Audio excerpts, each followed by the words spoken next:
Chapter 12 of Meditations of Marcus Aurelius. All those things at which thou wishest to arrive by a circuitous road, thou canst have now, if thou dost not refuse them to thyself. And this means, if thou wilt, take no notice of all the past, and trust the future to Providence, and direct the present only conformably to piety and justice.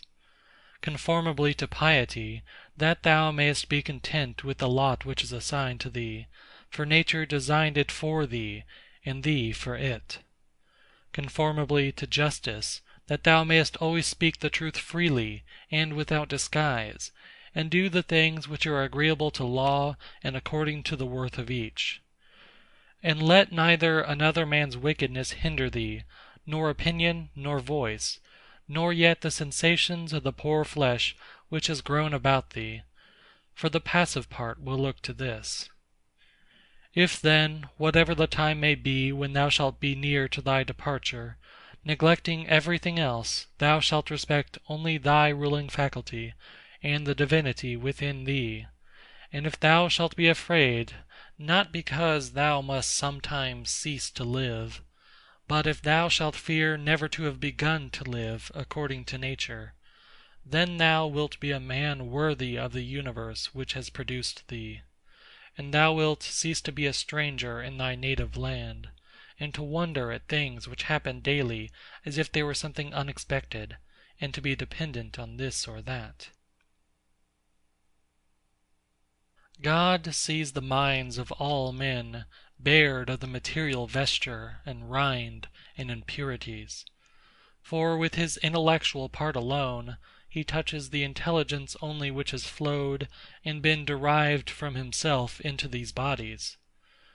And if thou also usest thyself to do this, thou wilt rid thyself of thy much trouble. For he who regards not the poor flesh which envelops him, surely will not trouble himself by looking after raiment and dwelling and fame and such like externals and show. The things are three of which thou art composed: a little body, a little breath, intelligence. Of these the first two are thine so far as it is thy duty to take care of them. But the third alone is properly thine. Therefore, if thou shalt separate from thyself, that is, from thy understanding, whatever others do or say, and whatever thou hast done or said thyself, and whatever future things trouble thee because they may happen, and whatever in the body which envelops thee, or in the breath, which is by nature associated with the body, is attached to thee independent of thy will, and whatever the external circumfluent vortex whirls round, so that the intellectual power exempt from the things of fate can live pure and free by itself, doing what is just, and accepting what happens, and saying the truth. If thou wilt separate, I say, from this ruling faculty the things which are attached to it by the impressions of sense, and the things of time to come, and of time that is past, and wilt make thyself like Empedocles' sphere, all round, and in its joyous rest reposing. And if thou shalt strive to live only what is really thy life, that is, the present, then thou wilt be able to pass that portion of life which remains for thee up to the time of thy death, free from perturbations, nobly and obedient to the God that is within thee. I have often wondered how it is that every man loves himself more than all the rest of men, but yet sets less value on his own opinion of himself than on the opinion of others. If then a God or a wise teacher should present himself to a man, and bid him to think of nothing, and to design nothing which he would not express as soon as he conceived it, he could not endure it even for a single day. So much more respect have we to what our neighbors shall think of us, than to what we shall think of ourselves. How can it be that the gods, after having arranged all things well and benevolently for mankind, have overlooked this alone, that some men and very good men, and men who, as we may say, have had most communion with the divinity, and through pious acts and religious observances have been most intimate with the divinity, when they have once died should never exist again, but should be completely extinguished. But if this is so, be assured that if it ought to have been otherwise, the gods would have done it. For if it were just, it would also be possible, and if it were according to nature, nature would have had it so. But because it is not so, if in fact it is not so, be thou convinced that it ought not to have been so. For thou seest even of thyself that in this inquiry thou art disputing with the Deity, and we should not thus dispute with the gods, unless they were most excellent and most just. But if this is so, they would not have allowed anything in the ordering of the universe to be neglected unjustly and irrationally.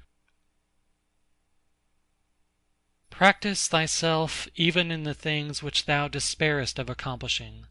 For even the left hand, which is ineffectual for all other things for want of practice, holds the bridle more vigorously than the right hand, for it has been practised in this.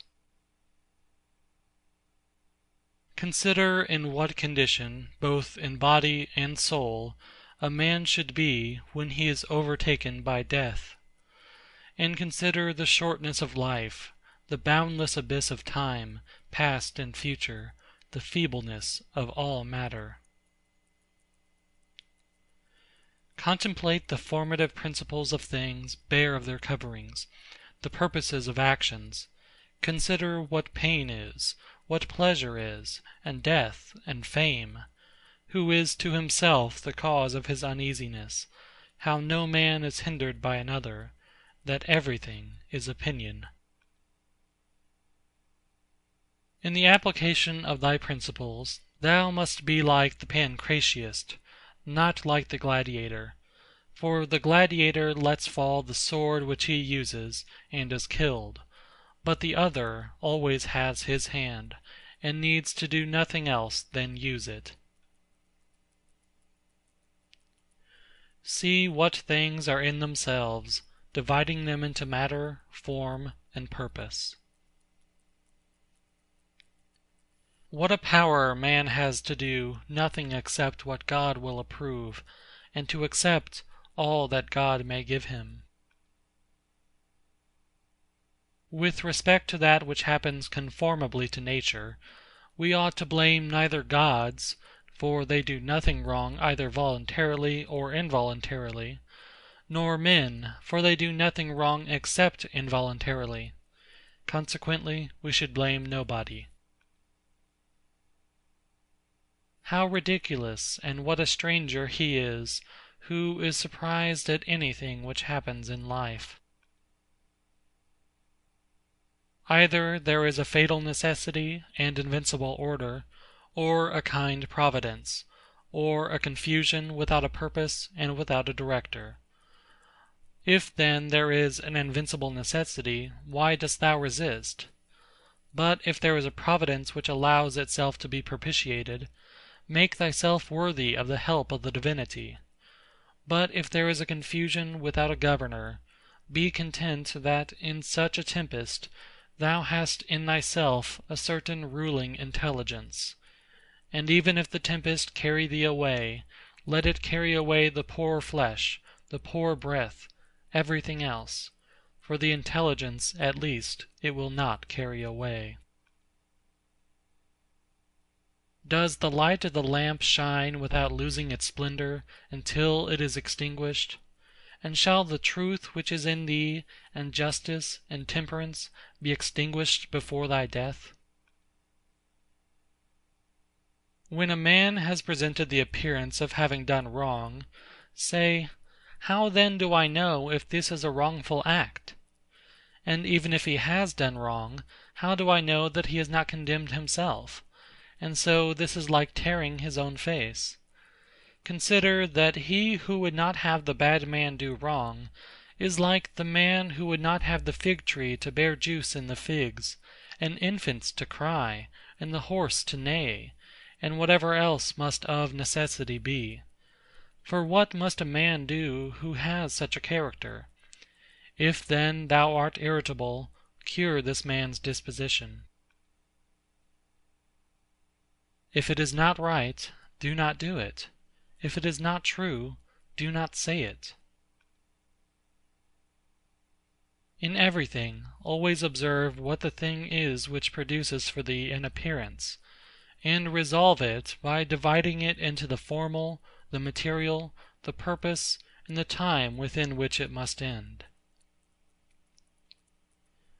Perceive at last that thou hast in thee something better and more divine than the things which cause the various effects, and as it were pull thee by the strings. What is there now in my mind? Is it fear, or suspicion, or desire, or anything of the kind? First, do nothing inconsiderately, nor without a purpose. Second, make thy acts refer to nothing else than to a social end. Consider that before long thou wilt be nobody and nowhere, nor will any of the things exist which thou now seest, nor any of those who are now living. For all things are formed by nature to change and be turned and to perish, in order that other things in continuous succession may exist. Consider that everything is opinion, and opinion is in thy power. Take away then, when thou choosest, thy opinion, and like a mariner who has doubled the promontory, thou wilt find calm, everything stable, and a waveless bay. Any one activity, wherever it may be, when it is ceased at its proper time, suffers no evil because it is ceased, nor he who has done this act does he suffer any evil for this reason that the act has ceased. In like manner, then, the whole which consists of all the acts which is our life, if it cease at its proper time, suffers no evil for this reason that it has ceased. Nor he who has terminated this series at the proper time has he been ill dealt with. But the proper time and the limit nature fixes, sometimes, as in old age, the peculiar nature of man, but always the universal nature, by the change of whose parts the whole universe continues ever young and perfect. And everything which is useful to the universal is always good and in season. Therefore the termination of life for every man is no evil, because neither is it shameful, since it is both independent of the will and not opposed to the general interest. But it is good, since it is seasonable and profitable to and congruent with the universal. For thus too he is moved by the Deity, who is moved in the same manner with the Deity, and moved towards the same things in his mind. These three principles thou must have in readiness. In the things which thou doest, do nothing either inconsiderately, or otherwise as justice herself would act. But with respect to what may happen to thee from without, consider that it happens either by chance, or according to Providence, and thou must neither blame chance, nor accuse Providence. Second, consider what every being is, from the seed to the time of its receiving a soul, and from the reception of a soul to the giving back of the same, and of what things every being is compounded, and into what things it is resolved. Third, if thou shouldest suddenly be raised up above the earth, and shouldest look down on human beings, and observe the variety of them, how great it is, and at the same time also shouldest see at a glance how great is the number of beings who dwell all around in the air and the ether, consider that as often as thou shouldest be raised up, thou wouldest see the same things, sameness of form, and shortness of duration. Are these things to be proud of? Cast away opinion, thou art saved. Who then hinders thee from casting it away? When thou art troubled about anything, thou hast forgotten this, that all things happen according to the universal nature, and forgotten this, that a man's wrongful act is nothing to thee; and further thou hast forgotten this, that everything which happens always happens so and will happen so, and now happens so everywhere. Forgotten this too, how close is the kinship between a man and the whole human race, for it is a community, not of a little blood or seed, but of intelligence. And thou hast forgotten this too, that every man's intelligence is a God, and is an efflux of the Deity; and forgotten this, that nothing is a man's own, but that his child, and his body, and his very soul came from the Deity; forgotten this, that everything is opinion; and lastly, thou hast forgotten that every man lives the present time only, and loses only this. Constantly bring to thy recollection those who have complained greatly about anything, those who have been most conspicuous by the greatest fame or misfortunes, or enmities, or fortunes of any kind. Then think, where are they all now? Smoke and ash and a tail, or not even a tail. And let there be present to thy mind also everything of this sort: how Fabius Catilinus lived in the country, and Lucius Lupus in his gardens, and Stertonius at Baiae, and Tiberius at Caprii, and Rufus at Velia.